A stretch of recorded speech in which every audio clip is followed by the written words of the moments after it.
성경 말씀 함께 보시겠습니다. 신약 성경 히브리서 4장 14절에서 16절의 말씀입니다.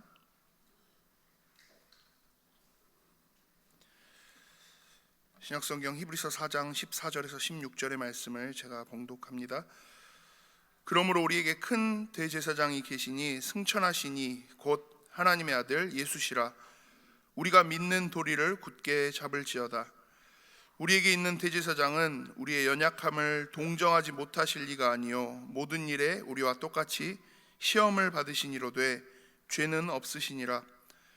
그러므로 우리는 긍휼하심을 받고 때를 따라 돕는 은혜를 얻기 위하여 은혜의 보좌 앞에 담대히 나아갈 것이니라. 아멘.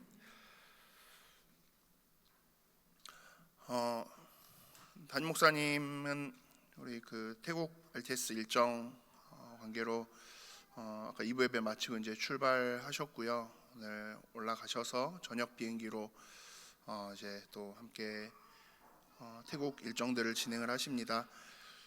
목사님 가시는 그 발걸음과 일정들 속에 분명한 영적인 의미들을 우리 예교회 성도님들이 꼭 놓치지 않고 함께 기도해 주시면 좋겠어요. 태국이라는 현장을 조금 더 이번 한 주간 깊이 품어보시고요. 특히나 태국 RTS 그러니까 신학교 강의로 이렇게 이번에는 가세요. 너무 잘 아시는 것처럼 우상 문화의 제일 대표적인 우리 아시아권에서 제일 대표적인 우상 문화 했을 때 우리가 가까이에 있는 일본을 이야기하고요. 동남아권에서 제일 대표적인 나라가 태국이기도 해요. 요즘에는 또 마리화나라 하죠. 대마초 그런 것도 아예 태국은 지금 국가적으로 다 합법화를 시켜버렸고요. 진짜 문화권적인 모든 부분에서 복음과는 완전히 역행하는 길로만 가고 있는 그런 나라기도 합니다. 그래서 사실 선교 현장이 참 많은 어려움이 가득한 곳일 건데 또 그 현장에 진짜 복음 들고 서는 우리 목회자들을 위해서 함께 나아가시는 이번 주 목사님 모든 일정들을 위해서 꼭만 기도해 주시고 또 그 현장에 함께하는 모든 현지인 지자들을 위해서 선교사님들을 위해서도 기도해 주시는 우리 예교회 모든 성도님들 되시기를 바랍니다. 오늘 3부 예배에 짧게 우리가 히브리서 말씀을 조금 함께 나누려고 하는데요. 히브리서라는 이 성경은 신약 성경 안에서 조금 누가 썼는지에 대한 그런 논란이 아직도 계속되고 있는, 저자가 확실하게 밝혀져 있지는 않은 성경이에요. 근데 누가 썼는지는 밝혀져 있지 않은데 누구한테 썼는지는 너무 확실하게 밝혀져 있어요.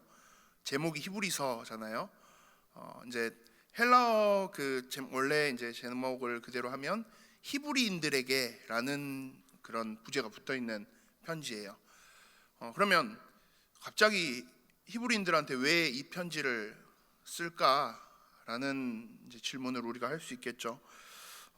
정확하게는 이제 AD 기원 후라고 우리가 이야기하죠. 65년에서 70년 사이 그 기간에 로마의 굉장히 유명한 황제 중에 한 명이 네로 황제라는 황제가 있었어요. 그 사람이 거의 미친 사람의 모습을 광기를 드러내면서 자기의 결국은 왕권 강화를 위한 행동이기도 했는데 그 속에서 이제 제일 주요한 타겟으로 딱 찍었던 게 기독교인들이었어요. 그리고 정말 어마어마한 핍박을 본격적으로 시작을 하게 되는데 그 핍박의 시기에 이 히브리서가 기록되었다라고 이제 기록 연대에 대한 부분들을 학자들이 보통 생각을 해요. 그러면 그 엄청난 핍박받고 있는, 쉽게 말하면 유대인들에게 쓴 편지라는 거죠. 핍박받고 있는 유대인들한테 썼는데 그냥 유대인들이 아니라 다른 이방 지역에, 외국 지역에 나와 있는 유대인 공동체들을 향해서 썼을 것이다 라고, 특히 이제 그리스 헬라 문화권에 있는 유대인 공동체들을 향해서 아마도 썼을 것이다 라고 이야기를 해요. 그러면 왜 쓰겠습니까? 핍박받고 있는 유대인 공동체들에게 이 복음 안에 함께 하고 있는 그리스도인인 유대인 공동체들에게 편지를 쓴 이유가 있겠죠. 뭐예요? 위로해주고 힘주기 위해서요. 그러면 그 위로와 힘을 무엇으로 줄 수 있습니까? 뭐 그냥 감정적으로 들어주고 공감해주고 그럴 상황이 지금 아니잖아요. 이 핍박의 시대는 그냥 말 그대로 죽는 시대였어요. 잡히면 죽고, 그 유대인들 안에서의 그런 공동체 모든 것들을 다 무너뜨리기 위한 게 목표가 되는 그런 시기였기 때문에 그런 유대인들에게, 유대인 공동체로 있는 이 히브리인들에게 가장 위로가 될 수 있는 건 결국 뭐예요? 하나님 주시는 말씀이에요. 근데 그 하나님 주시는 말씀인데, 유대인들은 아무래도 어디에 굉장히 영향을 절대적으로 받고 살아요? 율법적인 부분, 구약의 그 율법적인 부분이 유대인들에겐 거의 절대적이잖아요. 물론 예수 그리스도로 인해서 구원받고 하나님 자녀로서 그 삶을 살아가는 그 신약의 시대를 살아가지만, 어찌됐든 유대인들은 기본적으로 구약적 율법에 대한 부분에 거의 절대적인 영향을 받으면서 살아요. 그런데 그런 유대인들이기 때문에 반대로 그 구약의 율법의 말씀 언약들을 완전히 완성시키시는 분이 바로 예수 그리스도시다. 너희가 믿고 있고 믿는다라는 이유로 너희가 핍박받고 죽임당하고 있는 그 예수 그리스도라는 이름이 우리 유대인들이 그렇게 절대적으로 신뢰하고 의지하는 구약적 율법의 진정한 완성이신 분이야 라는 걸 알리는 거죠. 그러니까 그것만큼 유대인들한테 힘되고 위로되는 이야기가 없어요. 왜요? 자기들이 제일 절대적으로 가장 자기들이 많은 그 영향력을 받은 것, 거기에서 이 복음 안에서의 정통성이 부여되는 상황이니까요. 그래서 히브리서는 구약에 나오는 많은 내용들을 가지고 그걸 모든 걸 완성시키시는 주인공이 바로 예수 그리스도이심을 나타내는 방식으로. 그래서 구약의 내용에 대한 인용도 굉장히 많고요. 구약적 개념에서, 율법적인 개념에서 나오는 설명들도 굉장히 많은데 그걸 다 어디로 집중시키냐면 그리스도, 예수 그리스도를 향해서 집중시켜 가요. 그래서 너희가 이 예수 그리스도 이름 때문에 핍박받고 고난받고 있는 모든 것들, 그거 전혀 헛된 거 아니야. 하나님 보시기에 가장 정확하게 너희가 잘 걸어가는 길이야 라는 그런 의미를 담고 권면하는, 또 한편으로는 이 예수 그리스도를 믿지 않는 유대인들에게 있어서는 예수 그리스도 믿는 그리스도인인 유대인들은 뭐예요? 배교자들이 취급을 하잖아요. 어디 유일하신 여호와 하나님이 아닌 뭐 신성 모독한 십자가에 못 박힌 예수를 믿는 저것들. 그러니까 유대인들, 기존에 완전히 있는 유대인들 입장에서는 또 받아들일 수 없는, 그래서 어마어마한 공격을 받고 있기도 하는데, 그런 예수 그리스도를 믿지 않는 유대인들의 공격에 맞서서 대답할 수 있는 대응책으로 이렇게 쭉 복음에 대한 부분들을 풀어서 설명하고 있는 책이 히브리서이기도 해요. 그래서 구약의 언약을 그리스도 중심으로 풀어가면서 권면하는 말씀인데, 그런 그 히브리서의 흐름 속에서 1장, 2장, 3장 그리고 4장 13절까지, 오늘 저희가 읽은 본문 앞에 13절까지의 내용이 어떻게 보면 거의 서론과도 같은 말씀이에요. 하나님이 주신, 구약 시대부터 하나님이 주셨던 언약, 근데 그 언약에 온전히 반응하지 못하고 하나님 앞에서 때로는 불신앙하고 하나님 원하시는 방향에 온전히 집중하지 못하고 그렇게 있으면서, 또 유대인들이 늘 그랬잖아요. 그래도 우리는 선민이고 우리는 거룩하게 잘 있고, 그 핑계 대면서 다들 괜찮아 라고 이야기하고 있지만, 아니, 하나님은 분명하게 아셔.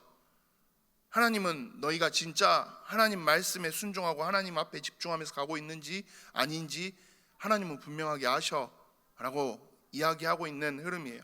그래서 우리가 말씀의 능력을 이야기할 때 굉장히 많이 인용하는 구절이 오늘 본문 바로 앞에 히브리서 4장 12절이에요. 하나님의 말씀은 살아있고 활력이 있어 좌우의 날선 어떤 검보다도 예리하여 혼과 영과 및 관절과 골수를 찔러 쪼개기까지 하며 또 마음의 생각과 뜻을 판단하나니 지은 것이 하나도 그 앞에 나타나지 않음이 없고 우리의 결산을 받으실 이의 눈앞에 만물이 벌거벗은 것 같이 드러나느니라. 그러니까 우리가 흔히 이제 이걸 말씀의 능력을 이야기할 때 많이 인용하는 구절이기도 한데 이 구절이 말하고 있는 핵심의 키는 뭐예요? 그만큼 강하고 활력 있고 능력 있고 예리하신 하나님의 말씀 앞에서는 너네 아무것도 숨길 수 없어, 그 이야기거든요. 너네 뭐 유대인들 내가 율법을 얼마나 잘 지켰는데요, 내가 계명을 얼마나 잘 지켰는데요. 근데 그거 말고 너네가 진짜 하나님이 원하시는 것, 하나님의 음성 듣고 하나님께 진짜 순종하는 마음으로 지금 서 있는지 아닌지 그건 하나님이 다 아시는데, 그리고 그 하나님이 그렇게 말씀으로 너희를 찌르시면 너희는 벌거벗은 것처럼 다 드러날 건데, 근데도 자꾸 내가 얼마나 거룩한지 경건한지 율법을 얼마나 잘 그친지 너네 자꾸 그런 이야기 하고 있을 거야? 어떻게 보면 이건 일반적인 유대인들을 향해서 하는 말씀이죠. 근데 그래 가면 좀 뭐랄까요, 이야기가 되게 불편해져요. 좀 되게 좀 찔리는 상황이 되기도 하고요. 왜요? 사실 우리 모두에게 다 동일한 이야기잖아요. 그건 진짜 하나님 앞에서 떳떳하게 이렇게 하나님이 그 예리하신 말씀으로 모든 것들을 찌르실 때 그 앞에 진짜 떳떳하게 서 있을 수 있는 사람 사실 없잖아요. 우리 교회에서는 당연히 이렇게 있지만, 사실 제가 이제 오늘은 목사로 이렇게 해서 예배 사회하고 말씀 섬기고 이렇게 있지만, 사실 그 PK들이 목사 자녀들이 사실 은혜 받기 되게 힘든 것 중에 하나가 그거거든요. 나는 저 앞에 지금 서서 이야기하는 저분이 집에서 어떻게 사는지 아는데, 저희 딸이 그러거든요. 아빠는 왜 옷을 안 입고 살지? 아빠는 왜 맨날 누워 있지? 뭐 어제는 뭐 이렇게 그 공부하는 데서 뭐 이렇게 아빠 얼굴이라고 그렸더라고요. 그렸는데 뭐 나름 비슷하게 그렸어요. 근데 얼굴의 절반이 수염이에요. 그리고 뭐 다 말에 털나 있고 막, 야 아빠를 뭐 이렇게 그래 했는데 저희 딸 하는 얘기가, 아빠 맨날 교회 갈 때 아니면 이거 수염 안 밀잖아. 뭐 그 이야기하면서, 그러니까 이 입장에서는 다 그런. 근데 이제 제가 이렇게 정장 입고 넥타이 하고 있으면 아빠 오늘 예배 인도해? 또 물어봐요. 그러니까 이제 아빠 또 그 이제 교회 가는 모드로 바꾸고 있는 거지. 이제 우리 아빠 아니고 약간 목사님 그렇게 있다 보니까. 근데 그런 게 진짜 저도 그러면 제가 집에서 애들한테도 이게 딱 잘 보여줄 수 있도록 이렇게 아닌 척하고 거룩한 척 경건한 척 그렇게 있어야 되는데, 근데 사실 그게 불가능하잖아요. 저도 교회에서는 지금 엄청 이렇게 착하게 있지만 집에 가면 당장 저희 딸 이야기하는 것처럼 바로 누워 있고 옷 다 벗고 막 그냥 그렇게 있고. 근데 그 측면에서 그 수준의 그런 차원의 이야기를 넘어서서 죄와 관련된 부분으로 이야기가 연결되기 시작하면요, 우리 지금 강단의 말씀 흐름에서 계속 다윗의 이제 인생의 후반부 상황들을 쭉 보여줘요. 한편으로는 다윗 참 못났다 싶기도 하지만 그 모습들이 우리한테 성경이 어떻게 보면 되게 적나라하게 그리고 되게 그냥 이렇게 쭉 다 기록해 놓으신 이유가 있잖아요. 뭐예요? 다윗도 이런다. 근데 그게 다윗도 이러니까 나도 그래도 되겠네, 괜찮아, 그걸 이야기하는 게 아니라 뭐예요? 하나님과 함께함을 누리는데 우리가 집중하지 못하고 하나님의 은혜를 구하는데 우리가 온전히 서지 않고 그냥 내 마음대로 걸어갈 수 있다라고 여기고 내 상황대로 걸어갈 수 있다고 여기고 걷는 순간 우리는 바로 어디에 무너진다는 거예요? 죄에 무너져요. 그게 우리의 본질이고 본성이라는 거예요. 우리의 힘으로는 하나님의 은혜가 아니고서는 우리는 단 한순간도 이 죄와의 싸움을 온전히 이겨낼 수 없어요. 그걸 정말 선명하게 보여주시는 내용이 저는 지금 우리 사무엘하 말씀 흐름이기도 한 것 같아요. 근데 그래서 담임 목사님도 늘 말씀하시죠. 하나님 나라의 기준에서 관점에서 이 사무엘서를 이해하는 게 필요하다.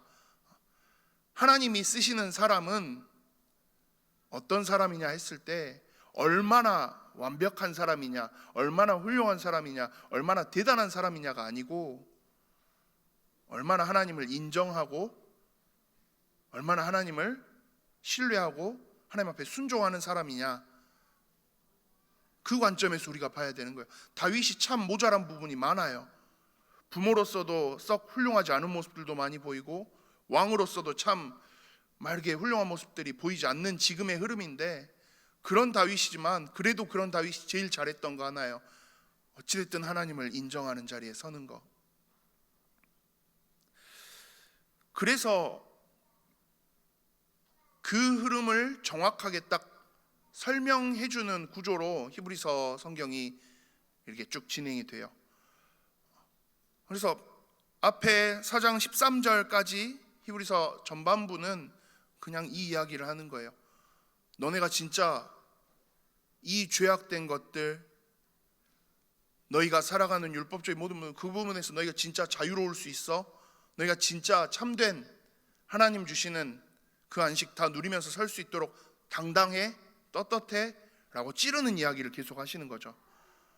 근데 그래 놓고 그걸 다 뒤집는 딱 반전의 시작점이 오늘 4장 14절부터 이제 이후에 히브리서의 흐름이에요. 그리고 그 모든 반전을 만들어내는 단 하나의 이름을 선명하게 드러내고 있어요. 히브리서 4장에서는 14절에서요. 그래서 14절 오늘 본문에 뭐라고 되어 있습니까? 그러므로 우리에게 큰 대제사장이 계시니 승천하시니 곧 하나님의 아들 예수시라 라고 설명하고 있어요.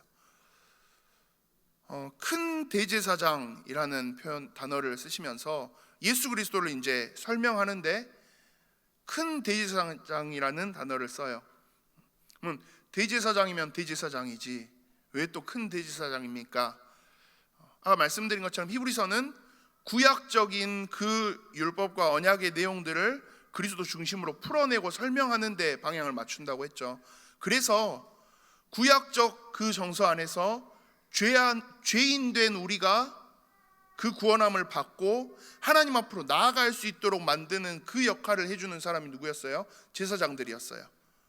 그리고 그 중에서도 대제사장, 이스라엘 전체의 모든 것들을 다 1년에 한 번씩 또 대속죄를 통해서 진짜 하나님 앞에 지성소 앞에 나아가서 이스라엘 백성들의 모든 것들을 또 회개하고 속죄하도록 하고 그렇게 했던, 근데 그 대제사장 중에서 예수님은 어떤 분이라는 거예요? 그러니까 구약 시대에 있어서 대제사장은 거의 가장 그 인간의 위치에서 할 수 있는, 하나님과의 관계에 할 수 있는 제일 제도적인 부분에서 가장 높은 자리에, 가장 중요한 자리에 있는 사람이었어요. 그런데 그 대제사장 라인의 중에서 예수님은 가장 크신 분이다라는 거예요.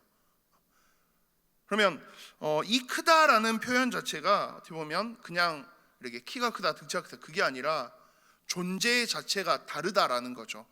차원이 다해 다른 분이다라는 의미에서 그 구약에 나온 모든 대제사장들 중에서도 그들과는 아예 차원이 다를 만큼 훨씬 더 크신, 강하신, 완전하신 진정한 대제사장이다라는 의미로 이 예수 그리스도를 지금 설명하고 있어요. 그래서 그냥 대제사장이 계시니, 큰 대제사장이 계시니라고 하면서 그래서 그 뒤에 일부러 뭐라고 해요? 승천하시니 곧 하나님의 아들 예수시라. 그러니까 승천하시니라는 표현을 붙이는 이유가 이거예요. 대제사장들 구약시대에 많이 있었지만 그들과는 다르다는 거죠. 예수님은 뭐 하셨어요? 승천하셨어요. 그리고 하나님과 함께하고 하나님 하늘 보좌에 계시면서 우리를 여전히 바라보고 계시는, 그래서 그냥 구약시대의 그 모든 대제사장들의 모든 것들을 완성 지으시고 완결내신 완벽하신 대제사장이시다라는 의미에서 이 예수 그리스도를 지금 소개하고 있는 거죠. 그래서 유대인들의 정서상에서 이 히브리서 4장 14절에 큰 대제사장으로서의 예수 그리스도를 설명하는 이 장면은 사실 우리는 별로 그게 좀 체감이 덜 되기는 하는데, 유대인들의 정서상에서는 이게 되게 강한 충격으로 오는 그런 개념이기도 해요. 우리에게 있어서 가장 절대적이었던 구약의 그 율법과 언약 모든 것들을 진짜 완성지으시는, 진짜 주인공 등장, 약간 그런 느낌이죠. 영화, 우리나라 영화 중에 관상이라는 영화가 몇 년 전에 있었어요. 그 영화 혹시 보신 분들이 계실 텐데, 거기서 그 영화배우 이정재 씨가 수양대군으로 나와요. 그래서 영화 거의 한 1시간 중간까지는 등장하지 않고 있다가 이제 중반부 넘어가면서 갑자기 등장을 하는데, 어마어마한 그 효과음과 여러 가지 막 연출적 장면하면서 막 이래 인터넷 사람들이 하는 얘기가, 한국 영화 등장 인물 중에 가장 임팩트 있는, 가장 멋있는, 가장 대단한, 가장 효과적인 등장 씬이다, 그런 이야기들을 많이 하는데, 어떻게 보면 이 히브리서 4장 14절에 지금 큰 대제사장이신 예수 그리스도는 그만큼의, 유대인들에게는 그만큼의 큰 충격과, 그리고 큰 그리스도인인 유대인들에게는 큰 확신과 위로와 권면이 되어지는 그 이름인 거죠. 이 예수 그리스도가, 우리가 믿고 있는 이 예수 그리스도가 정말 구약의 어떤 대제사장들과도 비교할 수 없는 완전하신, 완벽하신 분이시구나 라는 의미를 지금 담고 있는 거예요. 그러면서 우리가 믿는 도리를 굳게 잡을지어다. 그러니까 이분이 그만큼, 이 예수 그리스도가 그만큼 완전하고 완벽하고 위대하고 놀라운 분이시니까 이 예수 그리스도를 믿는 도리를 굳게 잡아라 이거예요. 핍박당하고 어려움 당해도 거기에 너무 눌리지 말고, 너무 얼어붙지 말고 믿음으로 담대히 나아가라는 거예요. 그럴 만한 능력과 위력이 이 예수 그리스도의 이름 앞에는 있으니, 예수 그리스도는 그런 분이시니까요. 근데 그러면서 15절에 그 예수 그리스도에 대한 설명을 하는데요, 우리에게 있는 대제사장은 우리의 연약함을 동정하지 못하실 리가 아니요 모든 일에 우리와 똑같이 시험을 받으신 이로도 죄는 없으시니라 라고 했어요. 여기서 이 예수 그리스도에 대한 설명이, 그렇게 위대하고 대단하고 놀라우신 예수 그리스도께서 뭐 하신다고요? 우리의 연약함을 동정하지 못하실 리가 아니다. 그러니까 말을 두 번 꼬아서 표현을 해놓으니까 그런데, 결국은 이 예수님이 뭐 하신다라는 거예요. 연약한 우리의 모습을 바라보시면서 동정하시고, 그리고 뒤에 16절에 보면 그러므로 우리는 긍휼하심을 받고 라고 해요. 우리를 긍휼히 여기시는 분이에요. 그러니까 아까 히브리서 4장 13절까지 그 전반부에서는 너네 진짜 하나님 앞에서 그래 당당할 수 있어?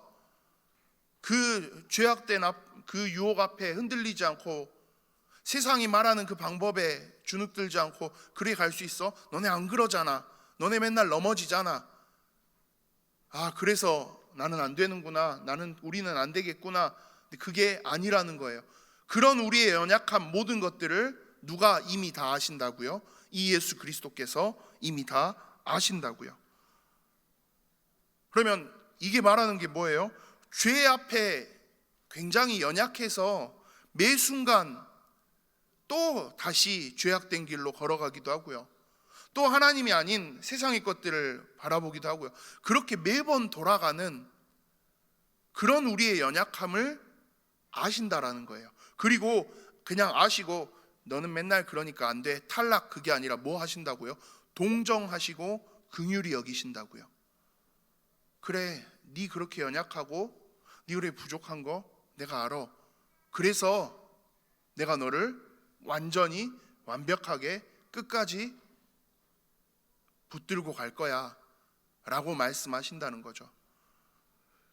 그 놀랍고 위대하신 예수 그리스도께서 참 맨날 똑같은 실수를 반복하고 현실 앞에서 늘 넘어지고 있는 그런 나의 수준, 나의 모습인데, 보통 그렇잖아요. 대단한 실력을 가지고 있으면 못하는 거 보면 좀 답답하잖아요. 흔히들 그 운동 스포츠계에서 하는 이야기가 그 스타 플레이어는 명감독이 될 수 없다라는 이야기들을 흔히들 많이 해요.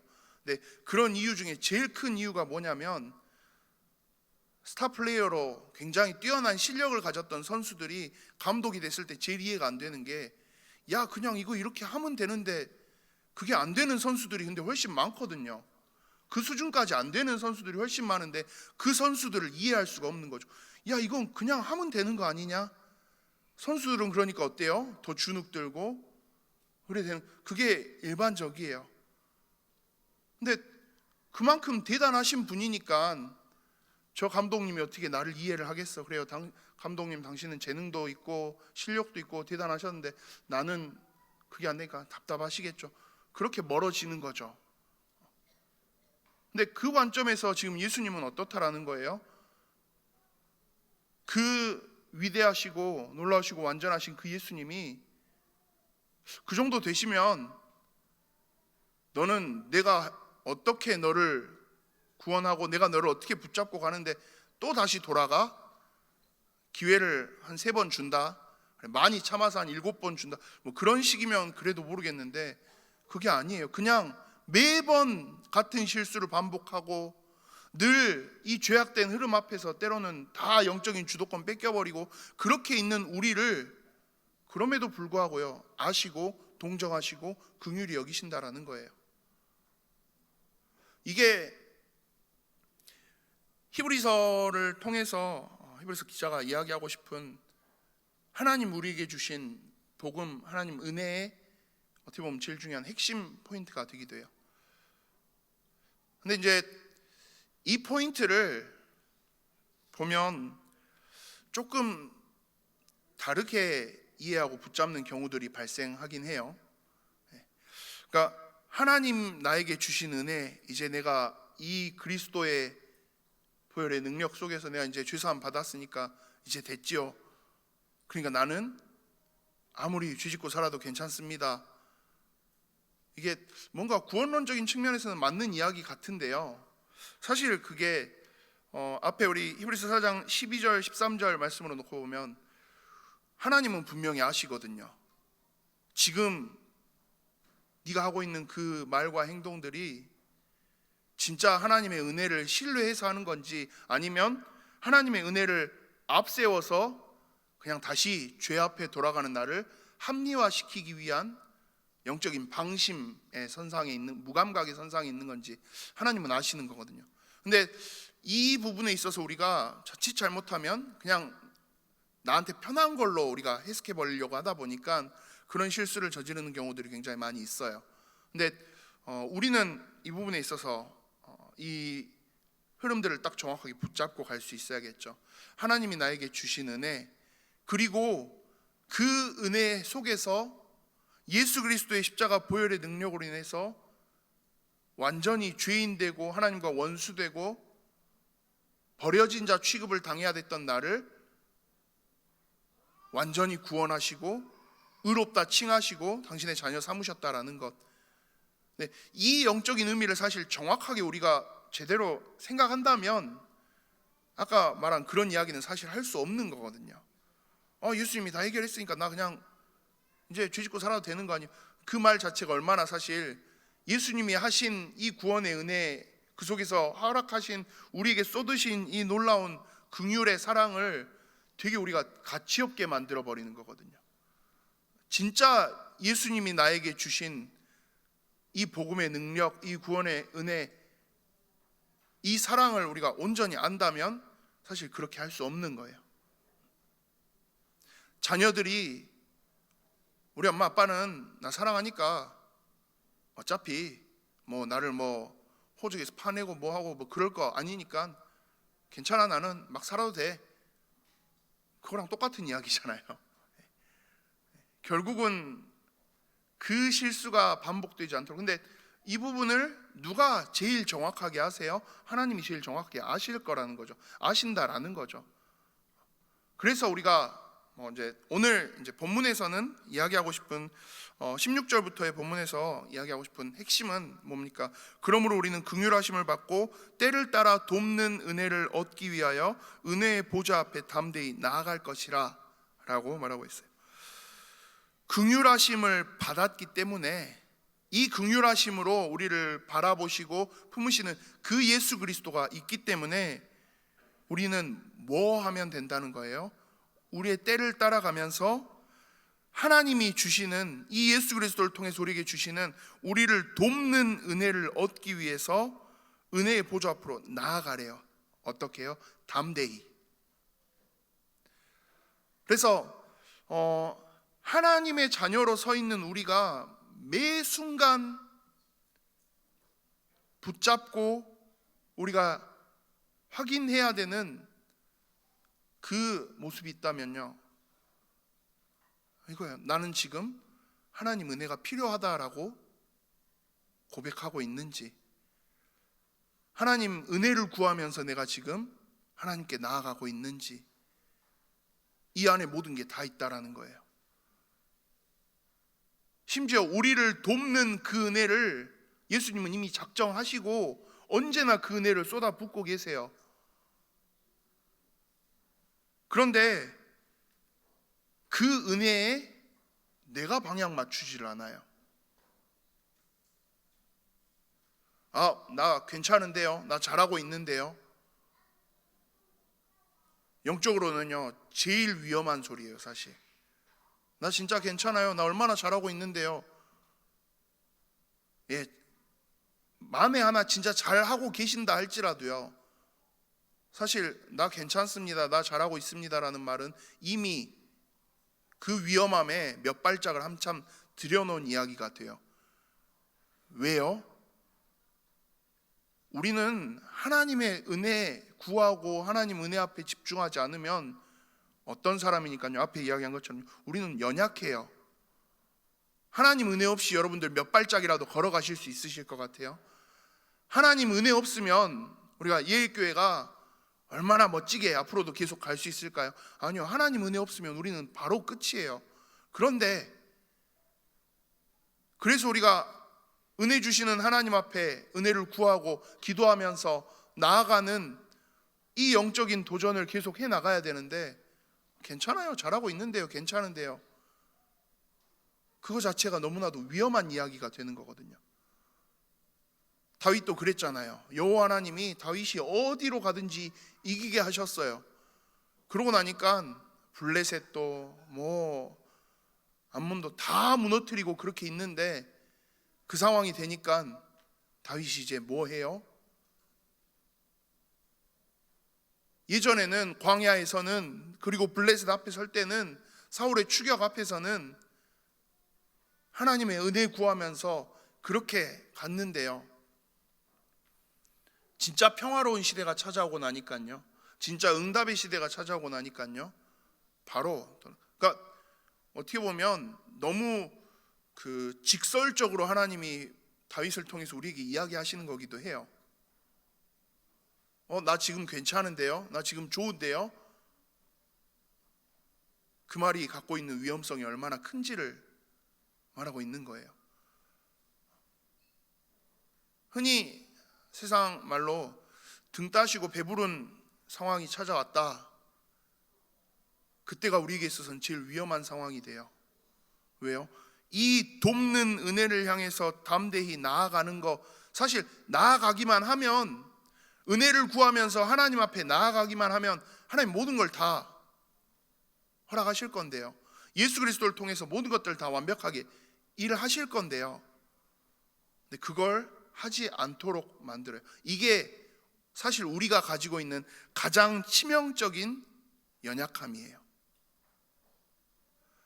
그냥 하나님 은혜 붙잡고 하나님 은혜 누리면서 죽을 때까지 행복하게 살았답니다. 전래동화 이야기처럼 우리가 참 영적으로 그렇게 살아갈 수 있으면 참 좋겠는데요, 사실 성경에도 없어요.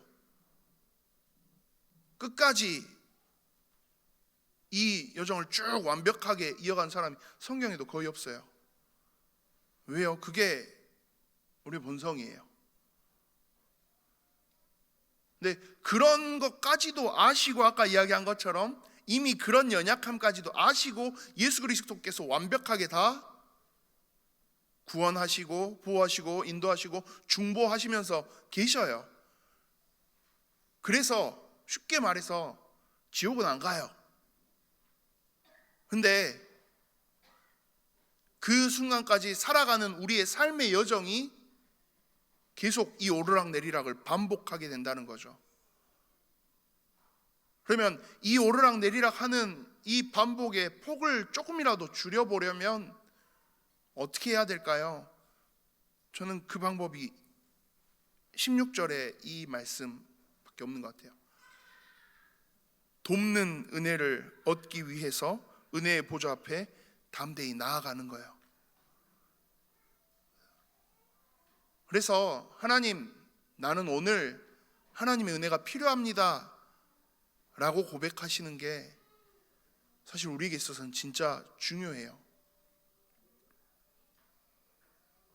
아침에 일어나셔서 하나님, 나 오늘 아침, 오늘 하루 하나님의 은혜가 필요합니다 라고 고백하실 수 있는 거, 출근하시면서 나 하나님 은혜가 필요합니다 라고 고백하시는 거, 오늘 우리 오전에 강단 말씀처럼요, 힘든 상황에 너무나도 절망적인 내가 견딜 수 없는 그 상황이 찾아왔을 때 하나님 은혜 구하면서 엎드릴 수 있는 거. 이번 주 저 오늘 오전에 이제 말씀 보면서 문득 그게 하나가 보이더라고요. 압살롬이 참 그렇게 대단했는데요, 성경에서 계속 보니까 압살롬은 한 번도 하나님께 물어보고 하나님께 질문하고 하나님께 엎드리고 그런 게 없어요. 단지 뭐예요? 하나님께 나 예배하러 제사하러 가겠습니다, 그걸 자기 반란을 위한 도구로만 사용할 뿐이지 압살롬은 하나님 앞에 온전히 은혜 구하면서 서는 그 순간이 없어요. 왜요? 자기가 가진 게 너무 많아요. 이미 인기도 있고 능력도 있고 실력도 있고. 이게 어떻게 보면 우리한테 주는, 그러면 매 순간 맨날 우리는 죽을 고생하면서 있어야 이 하나님 은혜 누리고 유지하면서 갈 수 있는 겁니까? 조금 냉정하게 이야기하면 그 말이 맞는 것 같아요. 저만 해도 제가 제 모습과 모든 걸 돌아봐도요, 등 따시고 배부를 때는 저는 하나님한테 집중 별로 안 하고 살아요.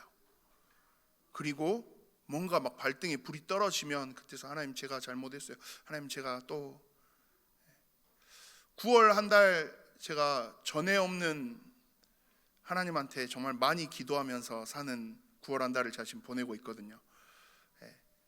저희 뭐 YBS도 그렇고 지금 오늘 3부도 그렇고 뭐 되게 많이 제가 하는 달이 됐어요, 9월 달이.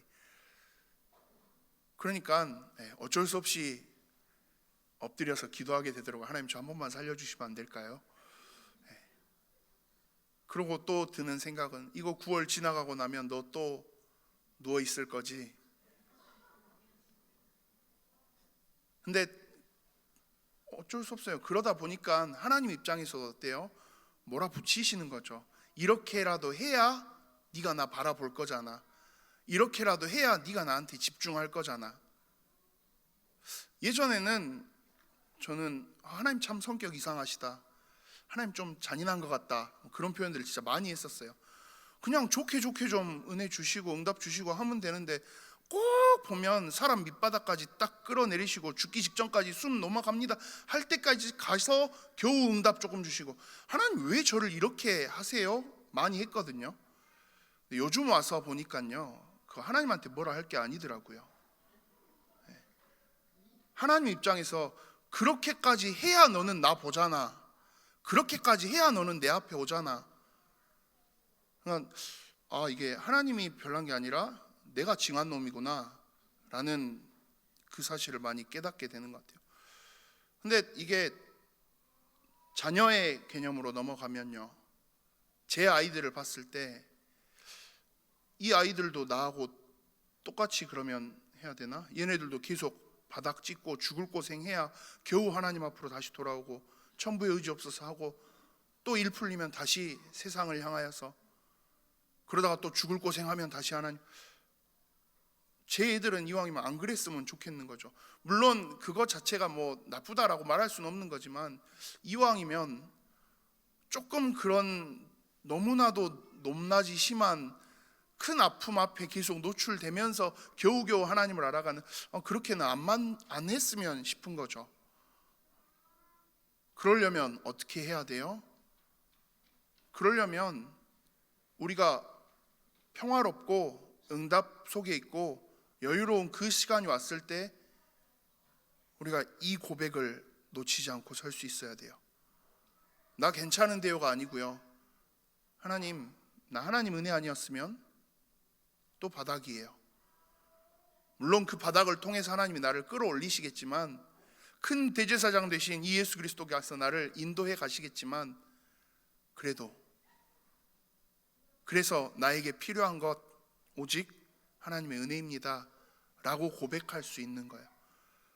돕는 은혜, 심지어 나를 이미 돕기 위해서 나를 돕는 은혜를 다 예비하고 있는 그 하나님 앞에 내가 나 중심으로 내가 했어요 말고 하나님 은혜 구하면서 나아갈 수 있는 것.